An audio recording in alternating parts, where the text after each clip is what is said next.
Kasi lahat ng kailangan niyang gawin para matapos lang ang king-inang hearing na yan na money-making scheme or divorce.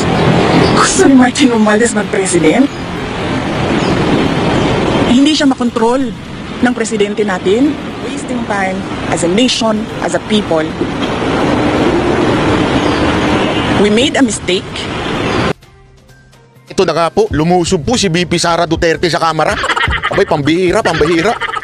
Pumunta po siya dyan dahil nga po yung kanyang chief of staff ay kinulong nitong mga hinayupak na mga congressman natin. Diba? At ang nagkulong, alam mo kung sino? Walang iba kundi isang convicted child abuser. Ika nga, isang kriminal. Chua, kayo po, ano po ang sentiments ng komite dito sa nangyayari ngayon dito na pagbisita po ni VP Sara? Well, briefly, bigyan ko muna kayo ng background kung ano po yung mga nangyari. Nagkaroon po ng mga exchanges of correspondence. Nagpadala po sa akin ng sulat, mga letter requests, ang si Attorney Zulaika, ganun din po si Vice President, at saka si Congressman Pulong Duterte. Ang request po ni Attorney Zulaika, una, ay kung po pwede siyang i-allow na pumunta sa kanyang therapy. So, ito po ay sa ating pong correspondence, pinapayagan po natin siya provided ibibigay po niya yung oras. Ito, ano ginagawa ni Chua ngayon dito? Ang ginagawa niya, kunwari, bait-baitan sila. Kunwari, pinagbibigyan si Chief of Staff, di ba?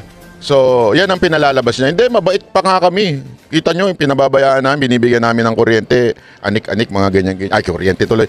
Pinapayagan namin yung mga doktor, ganyan-ganyan. Ito, una niyang binibida kasi tinanong siya, ano ba ang sa tingin ninyo, ganyan-ganyan. O, saan nangyayari? Ito, ang kanyang paunang sinabi na parang hindi, mabait kami dyan. Yung lugar, at saka i-escortan po siya ng ating Sergeant at Arms, tao ng Sergeant at Arms. Pangalawa, sumulat po sa atin si Vice President kung po pwede na mag-stay siya kasama si Attorney Zulaika for the duration ng kanyang detention. Ito po ay hindi natin inalaw dahil unang-una hindi naman po siya part ng naikukulong. So, pero sumulat uli siya, humingi siya ng permiso kung po pwede na mabisita niya si Attorney Zulaika at yun naman po ay pinayagan naman po natin. Ang isa pa pong sulat na natanggap po natin kay Congressman Pulong Duterte, kung po pwede, instead na dun sa detention facility, ilipat dun sa kanyang office. Doon na lang i-house si Attorney Lopez. Ito po hindi natin pinayagan dahil otherwise, ang mangyayari po niyan, yung susunod po, yung mga iba pa pong mga may connection o may mga kaibigan na congressman, gano'n na lang po ang gagawin. Hindi. Sa amin po maniniwala. Sir, mali yung analogy nyo, sir. Mali yung analogy nyo. Hindi gano'n yun. Ang tawag dyan, parliamentary courtesy. Kahit pa paano, sabi mo na kasi usually ginagamit yung parliamentary courtesy sa House to Congress o sa House to Senate or Senate to the House. Alam naman po natin hindi ho ordinaryong tao si VP Sara Duterte. Siya po ay binoto ng mas mahigit pa sa presidenteng pinagsisilbihan mo. Hindi totoo. Mas higit pa sa presidenteng pinagsisilbihan mo. Kaya nga, sana man lang yung courtesy, simple lang naman. Masama po ba yun? Sir, masama po ba yun na si VP Sara Duterte samahan kung saan yung detention nung kanyang chief of staff? Yun kasi kahilingan ni VP Sara Duterte. Ayaw nyo kasing mangyari yon kasi alam ninyong mapapahiya yung inyong amo na si speaker. Eh alam mo naman, sobra sip-sip mo sa amo mo Di ba? Alam mo mapapahiya O kaya ganyan ang diskarte mo. Di ba? Sana man lang, pinayagan ninyo. Ano ba naman yun? May delegates po ba yun?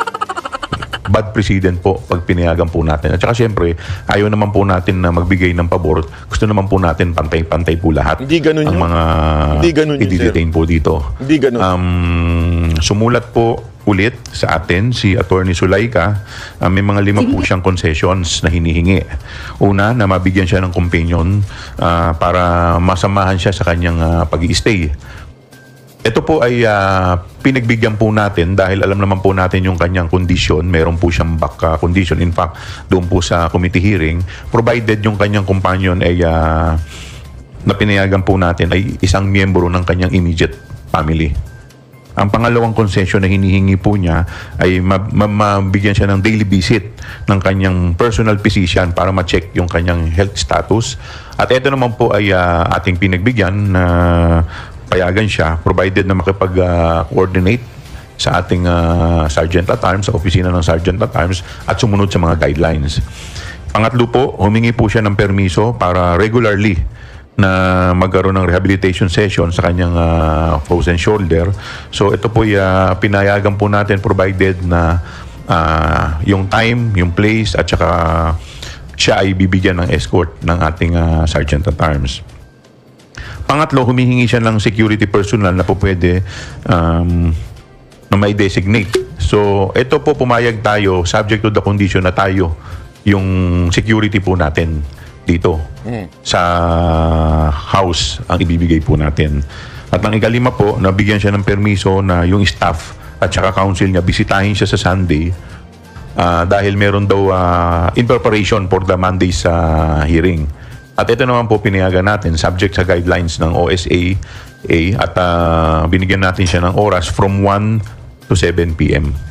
So yun po. So halos, kung makikita naman po ninyo, halos lahat naman po ng hiningi nila na concessions ay binigay natin subject to certain conditions. Yan. So, ang dating, mga kababayan, pinagbibigyan naman daw si VP Sara Duterte. Yun ang dating. Di ba? Na parang mabait pa kami sa mga kahilingan ng ni VP Sara Duterte at ng kanyang Chief of Staff. Parang ganun ang pinalalabas nila. Di ba? Alam naman natin na yan bait-baitan lang, pero ang totoo niyan, simpleng kuryente, hindi nyo maibigay. Diba? Napakasama naman po ata ng inyong ugali. I mean, hindi po ba i-consideran nyo naman na ito po'y second highest position in the land ng Pilipinas, sa paya natin, tas ganyan ang treatment ninyo. Napakawalang niya po, sir. Sa totoo lang, wag na tayo magpasikot-sikot, napakawalang niya ninyo, napakawalang puso ninyo para hugawin yan at hayaan yan na walang konsiderasyon. I know it's a protocol, pero sir naman, konsiderasyon naman. Vice President yan. Is it too much to ask for electricity? Mapakaano naman, sir. That is not right. You know that. Huwag na tayo magpaikot-ikot. Afternoon. Sir, so hindi po pinayagan si Vice President Duterte na magstay dun sa detention facility, pero outside the detention facility, pero within the Batasan compound, allowed po ba si VP po mag-spend, for example, ng weekend doon? What do you mean? Ang request po kasi niya is samahan si Attorney Zulaika sa loob ng detention. Hindi naman po natin papayagan kasi hindi naman po siya detainee. At saka sa totoo lang, syempre medyo high profile po ito . Yun na nga . It will require so much security. Security risk po ito dahil pangalawang Alam mo pala security risk, pero pinatayan nyo ng ilaw. Eto tingnan mo yung logic mo, baluktot. Ayaw mong payagan na pumunta doon sa doon manatili doon sa detention center ni Chief of Staff si VP Sara Duterte dahil security risk. Pero nung nag-stay doon sa opisina ni Pulong, pinatayan nyo ng ilaw. Anong katarantaduhan yun, sir? Ako nagtatanong lang. Wala ka sa logic . Your logic is out of order. Diba? Sana man lang, kung talagang yan ang rason, hindi nyo pinatay yung kuryente. At saka pangalawa, kung security risk, ang dami naman pong security ni VP Sara Duterte. Diba? Ang dami niya pong security. Sigurado mababantayan naman siya kahit dun sa detention center. Diba? So, ibig mo ba sabihin, hindi secure yung detention center ninyo?